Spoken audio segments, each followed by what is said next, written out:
రేపటి నుంచి నన్ను అడ్డుకోకండి సార్. ఇంటి పని, ఆఫీస్ పని, ఎవరు ఏ పని చెప్పినా చేసుకుంటూ వెళ్ళిపోతాను.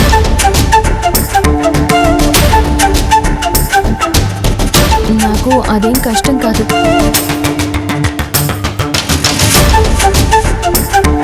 నువ్వెన్ని పనులు చేసినా చులకనగానే చూస్తున్నారు. అదే నాకు నచ్చట్లేదు. వాళ్ళకి చెక్ పెడతాను, వాళ్ళ నోళ్ళు ఎలాగైనా మూయిస్తాను. అయ్యయ్యో, మళ్ళీ మీరు గొడవ పడితే ఇంకేమైనా ఉందా? నేనే మిమ్మల్ని రెచ్చగొట్టి పంపించానని కాంచనమ్మగారు వాళ్ళు నన్ను అనుకుంటారు. వాళ్ళ బతికేదో వాళ్ళు బతకకుండా నిన్ను అడ్డు పెట్టుకుని సాధించడం ఏంటి? ఏమో సార్, అది నా దురదృష్టం.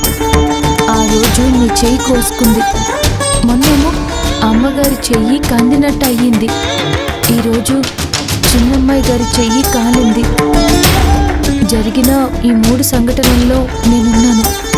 ఎందుకు అలా మాట్లాడుతావు? అదేదో నువ్వే దగ్గరుండి మమ్మల్ని గాయాల పాలు చేసినట్టు చెప్తున్నావు ఎందుకు? అలా అని నువ్వు ఇంట్లో వాళ్ళ ముందు చెప్పావనుకో, నిన్ను క్షణం కూడా ఒకచోట నించోనివ్వరు.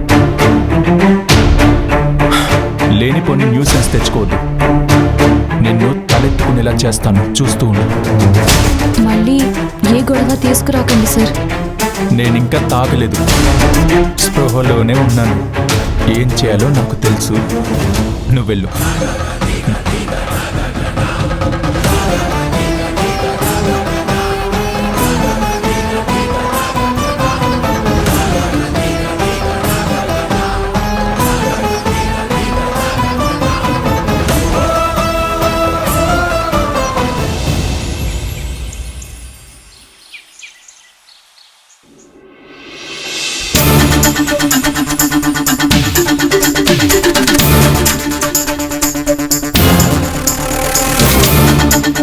ఏంటి కాదా మరి ఫైల్స్ చూస్తున్నావా?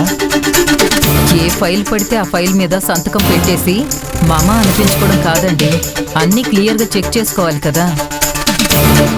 నీలవేణి ఏం చేసినా ఆలోచించి చేస్తుంది.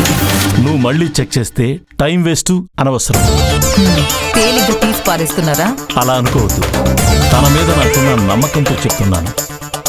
ఇంట్లో వాళ్ళని నమ్మరు కానీ బయట వాళ్ళని నమ్ముతున్నారన్నమాట. తనెందుకు బయట మనిషి అవుతుంది?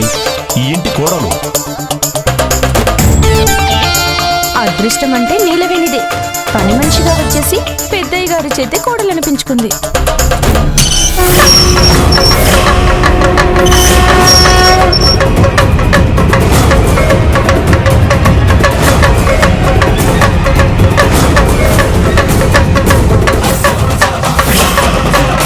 అది కోడలు కాదమ్మా.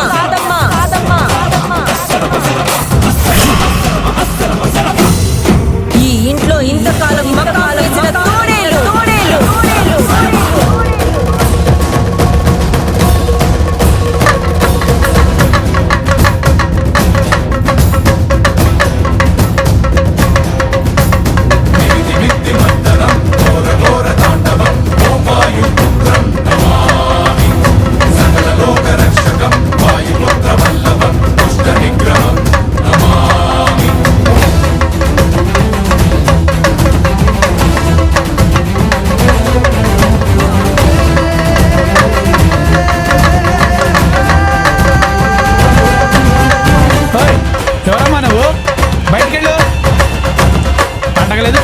ఓ ఎగేసుకొని వచ్చేస్తాను. నేను బిచ్చం కోసం రాలేదురా, ఈ ఇంట్లో ఉన్న దెయ్యాన్ని వదిలించడానికి వచ్చాను.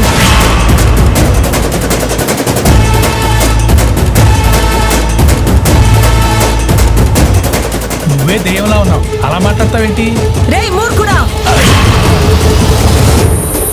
మరో మాట నోరు జారావో నా శాపానికి గురవుతావు.